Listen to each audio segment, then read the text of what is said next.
بسم اللہ الرحمن الرحیم الیوم نختم علی افواہہم وتکلمنا ایدیہم وتشہد ارجلہم بما کانوا یکسبون۔ آج ہم ان کے منہوں پر مہر لگا دیں گے اور ان کے ہاتھ ہم سے بات کریں گے۔ وتشہد ارجلہم، اور ان کے پیر گواہی دیں گے، بما کانوا یکسبون، اس کی جو وہ کمایا کرتے تھے۔ اس آیت کریمہ میں اللہ رب العزت نے کفار کے احوال کا ذکر کیا ہے کہ جب قیامت کے دن یہ بات کرنا چاہیں گے، بولنا چاہیں گے، اور کافر یہ کہیں گے واللہ ربنا ما کننا مشرکین، واللہ ربنا ما کننا مشرکین۔ تو کفار جب یہ کہیں گے کہ اے ہمارے رب ہم مشرک نہ تھے، ہم شرک کرنے والے نہ تھے، تو ان کے یہ کہنے کے وقت میں اللہ رب العزت ان کے منہوں پر مہر لگا دے گا، مہر لگا دے گا، اور ان کی قوت گویائی کو ختم کر دیا جائے گا، یہ کوئی بات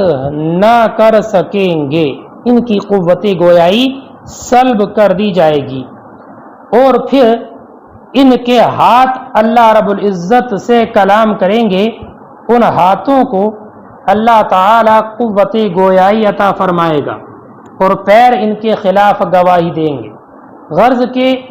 جسم کا ہر عضو اس کے بارے میں گواہی دے گا جو انہوں نے دنیا میں کیا ہوگا۔ حضرت انس رضی اللہ تعالی عنہ کہتے ہیں کہ ایک دن ہم اللہ کے رسول صلی اللہ علیہ وسلم کے پاس بیٹھے ہوئے تھے کہ نبی اکرم صلی اللہ علیہ وسلم اچانک ہنسنے لگے، اور پھر فرمایا کیا تم جانتے ہو میں کیوں ہنس رہا ہوں؟ حضرت انس کہتے ہیں کہ ہم لوگوں نے کہا اللہ اور اس کا رسول بہتر جانتے ہیں۔ تو آپ نے فرمایا کہ میں قیامت کے دن بندہ اور اللہ کے درمیان گفتگو ہونے کے خیال سے ہنس رہا ہوں، کہ قیامت کے دن اللہ کے اور بندے کے درمیان جو گفتگو ہوگی اس کے خیال سے ہنس رہا ہوں۔ پھر آپ نے حدیث پاک بیان فرمائی کہ اس دن بندہ کہے گا اے پروردگار کیا تو نے مجھ کو ظلم سے پناہ نہیں دی؟ یعنی مطلب یہ ہوگا کہنے کا کیا تو نے نہیں فرمایا کہ میں اپنے بندوں پر ذرہ برابر بھی ظلم نہیں کرتا؟ اللہ کے رسول فرماتے ہیں یہ سن کر اللہ تعالی فرمائے گا کہ ہاں میں نے پناہ دی اور میں یقیناً بندوں پر ظلم نہیں کرتا۔ تو اس وقت میں یہ بندہ کہے گا اگر تو نے مجھ کو ظلم سے پناہ دی ہے تو میں اپنے متعلق اس کے علاوہ اور کچھ نہیں چاہتا کہ میرے بارے میں گواہی دینے والا مجھ ہی میں سے ہو، یعنی میں یہ چاہتا ہوں کہ میرے خلاف جو گواہی دے رہا ہے، میرے بارے میں جو گواہی دینے والا ہے وہ کوئی اور نہ ہو بلکہ مجھ پر گواہی دینے والا مجھ ہی میں سے ہو۔ اللہ کے رسول نے فرمایا کہ بندے کی یہ بات سن کر اللہ تبارک و تعالی فرمائے گا کہ مجھے اس پر کوئی اعتراض نہیں، آج کے دن تیرے بارے میں خود تیری ہی ذات گواہی دیں گی۔ اللہ کے رسول آگے فرمایا پھر بندے کے منہ پر مہر لگا دی جائے گی، یعنی اس کی قوت گویائی کو بالکل ختم اور سلب کر دیا جائے گا، اور اس کے بعد اللہ تعالیٰ اس کے تمام اعضاء جسم کو حکم دے گا کہ بولو، لہذا اس کے جسم کے اعضاء اس کے اعمال کو بیان کریں گے، اور ہر عضو اس عمل کو بیان کرے گا جو اس نے کیا ہے۔ پھر اس کے بعد بندے اور اس کی گویائی کے درمیان میں جو پردہ تھا اس کو اٹھا دیا جائے گا،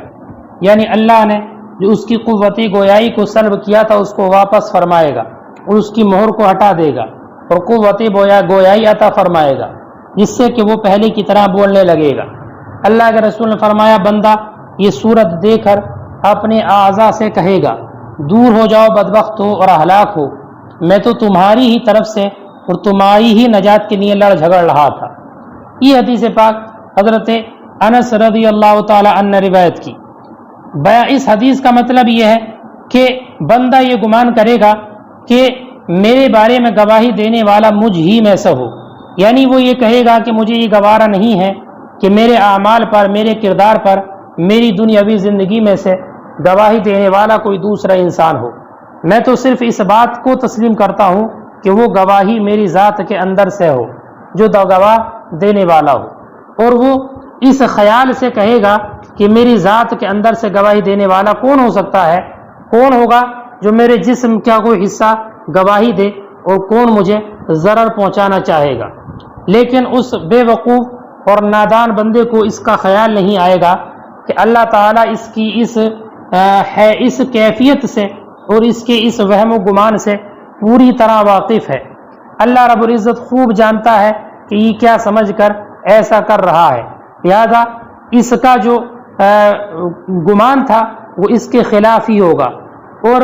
اس کے خلاف اس کے اعضاء تمام کے تمام گواہی دیں گے۔ اللہ کے رسول صلی اللہ علیہ وسلم کے ہنسنے کا سبب یہی تھا کہ حق تعالیٰ کے سامنے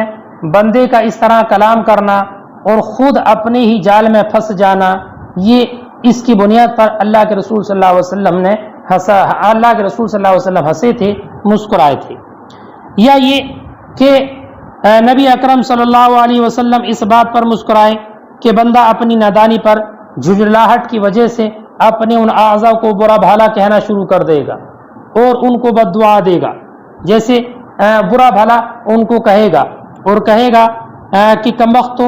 میں تو تمہاری طرف سے لڑ جھگڑ رہا تھا، تمہیں بچانے کی کوشش کر رہا تھا تاکہ تمہیں سزا بھگتنی نہ پڑے،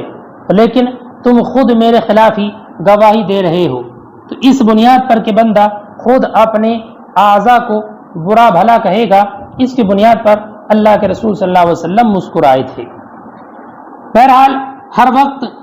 وہ یہی کہے گا کہ میں اپنے اعضاء کو بچانے کی کوشش کر رہا تھا، خود کو بچانے کی کوشش کر رہا تھا۔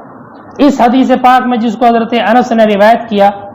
ان اعضاء کے جسم کا وہ جواب ذکر نہیں کیا گیا جو آخر میں بندے کی بات سن کر یہ دیں گے، یعنی یہ بات جب بندے کی سنیں گے اور بندے کی اس برائی کو وہ سنیں گے کہ وہ اپنے اعضاء کو برا بھلا کہے گا، تو جواب کیا دیا اس کا ذکر اس میں نہیں ہے۔ لیکن قرآن پاک کی اس ایک آیت کریمہ میں اللہ تعالی نے یوں ارشاد فرمایا، وَقَالُوا لِجُلُودِهِمْ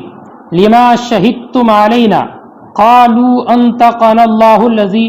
أَنطَقَ كُلَّ شَيْءٍ وَهُوَ خَلَقَكُمْ أَوَّلَ مَرَّةٍ وَإِلَيْهِ تُرْجَعُونَ۔ معنی یہ ہے وہ اپنی کھالوں سے کہیں گے کہ تم نے ہمارے خلاف گواہی کیوں دی، وَقَالُوا لِجُلُودِهِمْ، وہ اپنی کھالوں سے کہیں گے،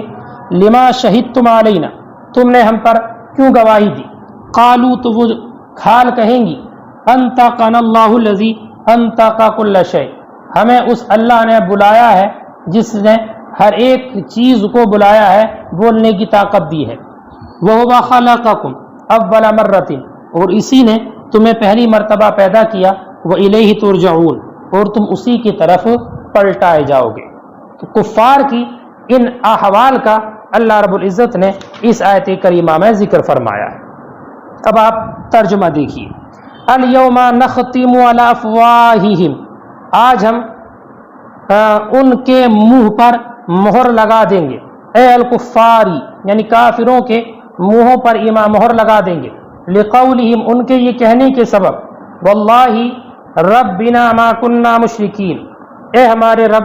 اللہ کی قسم ہے ہمارے رب، ہم شرک کرنے والے نہ تھے، وتکلمنا ایدیہم، اور ہم سے بات کریں گے ان کے ہاتھ، وتشہد ارجلہم، اور گواہی دیں گے ان کے پیر، وغیرہ، اور ان کے علاوہ اعضاء،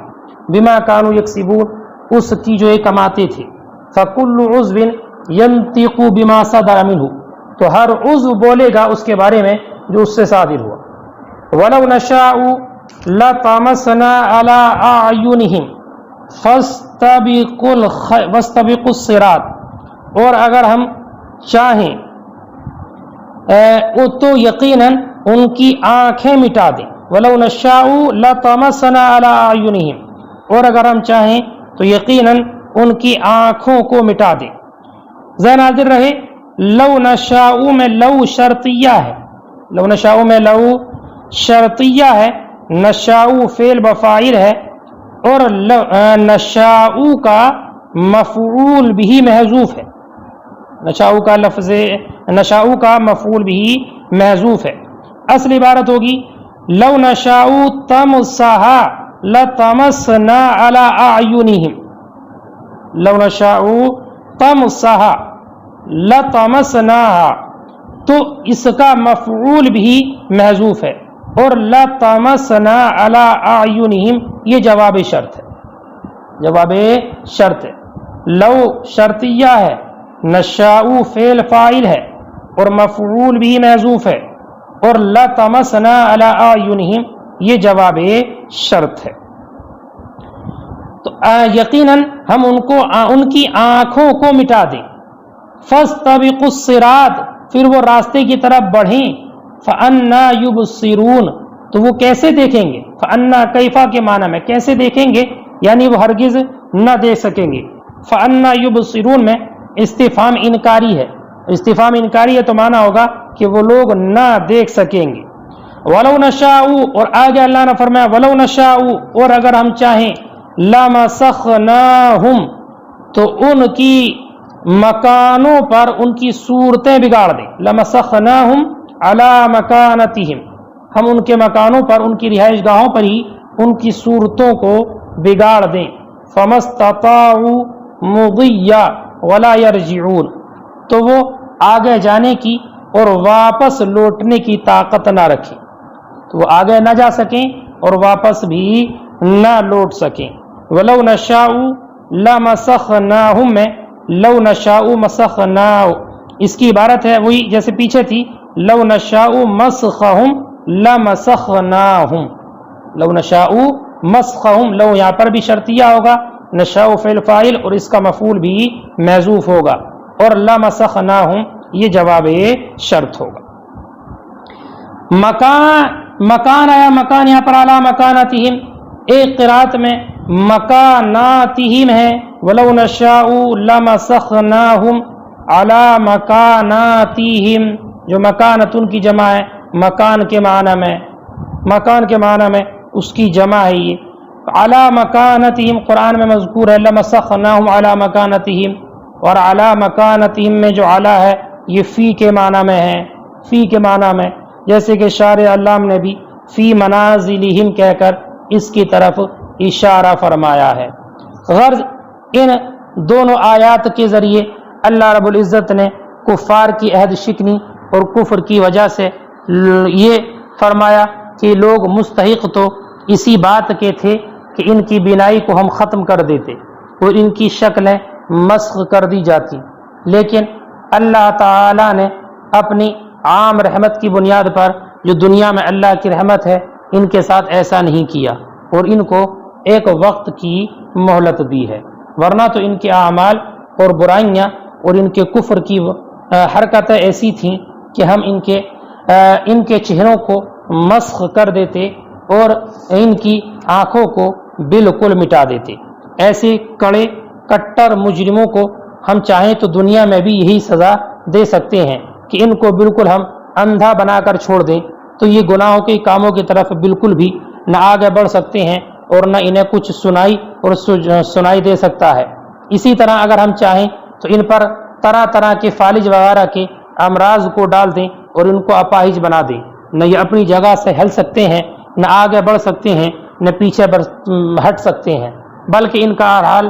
اس وقت میں یہ ہوگا کہ یہ اپنے بستروں پر ہی پڑے رہیں گے۔ یہ ان کا حلیہ ہم بگاڑ دیں کہ ان کی دوسری قومیں بھی، ان کی دوسری قوتیں اور طاقتیں سب کی سب سلب کر دی جائیں، لیکن مجرموں کو فوری طور پر پکڑنا اللہ کی مشیت کے خلاف ہے، اس لیے ان لوگوں کو اس کی مہلت دی گئی ہے، ان کی موت کے وقت تک، اور یہ لوگ اس مہلت کا غلط فائدہ اٹھاتے ہیں اور اس کو یہ سمجھتے ہیں کہ ان کی کبھی پکڑ نہ ہوگی، لیکن جب اللہ کا عذاب آئے گا تو بڑا سخت آئے گا، اس کی پکڑ بہت شدید ہے۔ ان بطش ربک لشدید۔ ترجمہ دیکھیں، وَلَوْ نَشَاءُ لَطَمَسْنَا عَلَىٰ أَعْيُنِهِمْ، اور اگر ہم چاہیں تو یقیناً ان کی آنکھیں مٹا دیں، لأعمیناہ طمسا، یعنی ان کی بینائی ختم کر کے انہیں اندھا کر دیں. فاستبقوا ابتدروا الصراط، تو وہ چلیں راستے کی طرف، طریق راستے کی طرف، ذاہبین کعادتہم اپنی عادت کے مطابق جائیں اس کی طرف. فانا فکیف یبصرون، تو وہ کیسے دیکھ سکیں گے، حین اس وقت، اے لا یبصرون استفہام انکاری ہے، یعنی وہ نہ دیکھ سکیں گے. ولو نشاء لمسخناہم، اور اگر ہم چاہیں تو ان کی صورتیں بگاڑ دیں، علی مکانتہم ان کے مکانوں میں، ان کی رہائش گاہوں میں، قردۃ وخنازیر او حجارۃ، یا ان کو بندر بنا کر، یا خنزیر یا پتھر بنا کر. وفی قراءۃ مکاناتہم، اور ایک قراءت میں مکاناتہم ہے جو مکانتن کی جمع ہے بمعنی مکان. اے فی منازلہم، شارح نے فی منازلہم کہہ کر اشارہ کیا اس بات کی جانب کہ علی فی کے معنی میں ہے. فمستطاعوا مضیا ولا یرجعون، تو وہ طاقت نہ رکھ سکیں آگے بڑھنے کی اور نہ پیچھے ہٹنے کی. اے لم یقدروا علی ذہاب ولا مجیء، یعنی وہ قادر نہ ہو جانے پر اور آنے پر. ومن نعمرہ ننکسہ فی الخلق افلا یعقلون،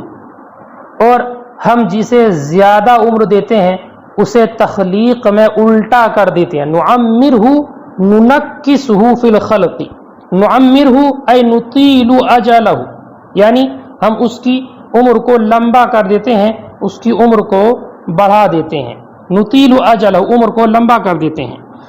نعمرہ یہ جمع متکلم کا صیغہ ہے، مضارع مجزوم ہے. نعمرہ مضارع مجزوم، جمع متکلم کا صیغہ. ننکسہ اے نقلبہ، معنی ہے ہم ان کی تخلیق کو الٹا کر دیتے ہیں. تخلیق کو الٹا کرنے سے مراد یہ ہے کہ ہم جس کو لمبی عمر عطا کرتے ہیں، اس کی زندگی کو بڑھا دیتے ہیں، تو اس کی تخلیق کو ایسا الٹا کرتے ہیں کہ وہ جیسے بچپن میں بہت ضعیف و ناتواں تھا، بڑھاپے میں جب وہ آگے بڑھتا ہے تو وہ دھیرے دھیرے اسی کمزوری اور ناتوانی کی جانب واپس آنے لگتا ہے. اس کی طاقتیں، قوتیں اور جسم اور عقل گھٹنے لگتا ہے. تو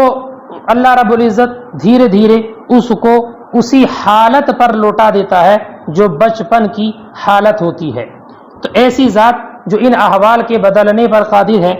بچپن کی طرح ضعف اور ناتوانی اور صغر جسم اور کمزوری کو پیدا کرنے پر قادر ہے، بعد اس کے کہ یہ لوگ بہت طاقتور تھے، نوجوان تھے.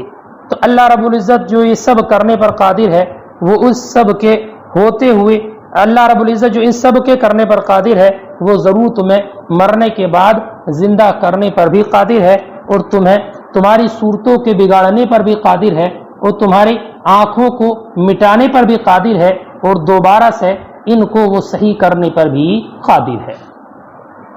اللہ کے رسول صلی اللہ علیہ وسلم نے ایک حدیث میں ارشاد فرمایا کہ ابن آدم اس حال میں پیدا کیا گیا کہ اس کے قریب 99 مہلک بلائیں ہیں. اگر وہ ان بلاؤں سے وہ بلائیں اسے نہیں پہنچتی ہیں تو بڑھاپے میں مبتلا ہو جاتا ہے، یہاں تک کہ وہ مر جاتا ہے. یعنی ابن آدم کو پیدا کیا گیا تو اس کے ارد گرد اس کے قریب 99 بلائیں ہیں. اگر وہ ان بلاؤں سے کسی طرح سے بچ بھی جاتا ہے تو آخر میں وہ بڑھاپے میں مبتلا ہوتا ہے، تو وہ بڑھاپا اس کو ختم کر دیتا ہے. حدیث کا مطلب یہ ہے کہ جب انسان عدم سے وجود میں آتا ہے، اس کو پیدا کیا جاتا ہے، تو اس کی چاروں طرف بلاؤں کا ایک جال سا پھیلا ہوتا ہے. اس کی وہ بلائیں اور مصیبتیں اس کو گھیرے ہوئے ہوتی ہیں، جس سے ان کو چھٹکارا نہیں ملتا. اور اگر اتفاق سے کوئی شخص ان بلاؤں اور مصیبتوں سے نجات پا جائے اور ان سے آگے بڑھ جائے تو بڑھاپے کے جال میں پھنس جاتا ہے. اور بڑھاپا بھی ایسا ہوتا ہے جو پے در پہ لگاتار رہتا ہے، اور بلائیں اس میں اور مصیبتیں اس میں بڑھتی رہتی ہیں. حاصل یہ کہ انسان کے لیے اللہ رب العزت نے طرح طرح کی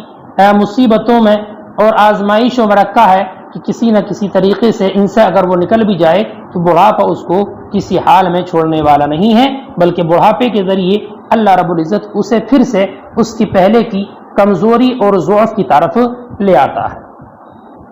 ومن نعمرہ، اور وہ کہ جس کو ہم لمبی عمر دیں، باطالۃ اجلی، اس کی عمر کو، اس کی مدت کو لمبا کر کے، ننکسہ تو ہم اس کو لوٹا دیتے ہیں. وفی قراءۃ بالتشدید من التنکیز، اور ایک قراءت میں تشدید کے ساتھ ہے تنکیس سے. ایک قراءت کا مراد جو اس وقت میں قرآن میں لکھا ہوا ہے ننکسہ، اسی کا ذکر ہے.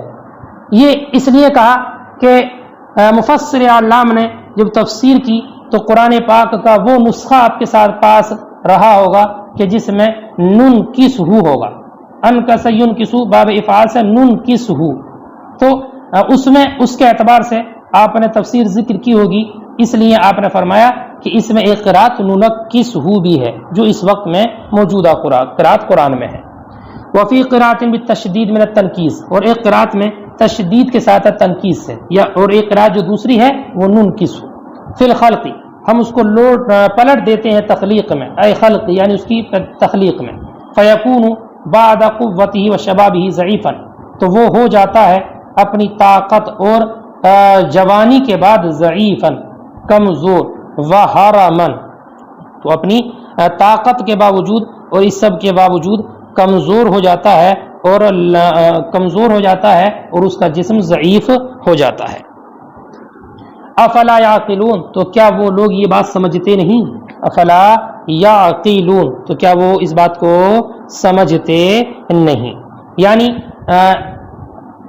ان القادر علی ذالک، یعنی وہ جو اس پر قادر ہے، المعلوم عندہم، جو ان کے نزدیک معلوم ہے، قادرون علی البعث، وہ ضرور قادر ہے بعث پر بھی، فیؤمنون، کہ وہ لوگ اس پر ایمان لے آئیں. وفی قراءۃ بالتا، اور ایک قراءت میں یعقلون، یہ تا کے ساتھ ہے، افلا تعقلون، کیا تم لوگ سمجھتے نہیں ہو کہ اللہ رب العزت یہ سب کرنے پر قادر ہے، کہ جو ذات اس سب کرنے پر قادر ہے وہ ذات اس بات پر بھی قادر ہے کہ وہ تمہیں مرنے کے بعد دوبارہ سے زندہ فرمائے. وما علمناہ الشعر وما ينبغی لہ، اور ہم نے ان کو یعنی نبی اکرم صلی اللہ علیہ وسلم کو شعر کہنا نہیں سکھایا، شعر کہنا نہیں سکھایا. اس آیت کریمہ کا شان نزول یہ ہے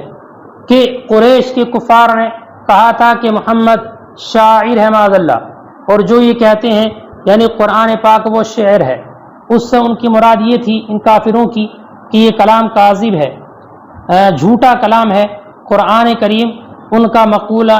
قرآن کریم اللہ کا کلام نہیں بلکہ ان کے اشعار ہیں اور انہی کا بنایا ہوا کلام ہے. تو اللہ رب العزت نے ان کافروں کے رد میں یہ آیت کریمہ نازل فرمائی. کیا فرمایا؟ وما علمناہ الشعر وما علمناہ النبی، اور ہم نے ان کو یعنی نبی کو نہیں سکھایا شعر. رد لقولہم، یہ رد ہے کفار کے اس قول کا، انما اتا بہ من القرآن شعر، کہ وہ کہ جس کو وہ لے کر آئے وہ شعر ہے. وما ينبغی لہ، اور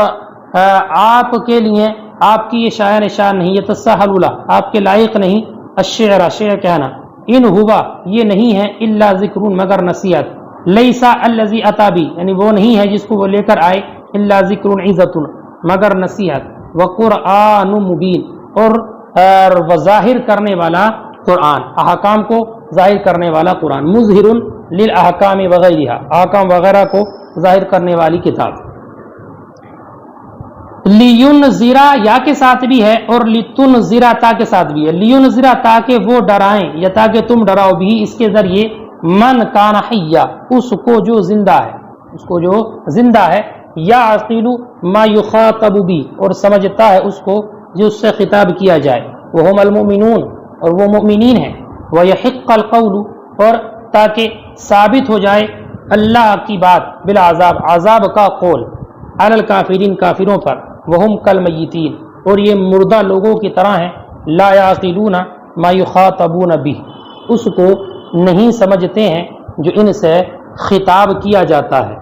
میت اور حی کا ذکر کیا کہ مومنین یہ ایسے ہیں، یہ زندہ لوگ ہیں کہ ہر اس بات کو سمجھتے ہیں جو ان سے خطاب کی جاتی ہے. لیکن کفار اگرچہ بظاہر زندہ ہیں لیکن یہ مردہ اور جانوروں کے مثل ہیں کہ جس طریقے سے مردہ لوگوں سے اگر کوئی خطاب کیا جائے تو وہ اس کو نہیں سمجھتے، جانوروں سے، چوپایوں سے کوئی خطاب کیا جائے تو جانور اور چوپائے اس خطاب کو نہیں سمجھتے ہیں. ایسے ہی ان کافروں کا حال ہے کہ یہ بھی اگرچہ بظاہر زندہ معلوم ہوتے ہیں، لیکن ان کا حقیقی حال یہ ہے کہ یہ مردہ لوگوں سے بھی بدتر ہیں، یہ ان کی طرح خطاب کو سمجھتے نہیں ہیں، اس میں غور و فکر کر کے اس سے عبرت حاصل کرنے کی کوشش نہیں کرتے ہیں۔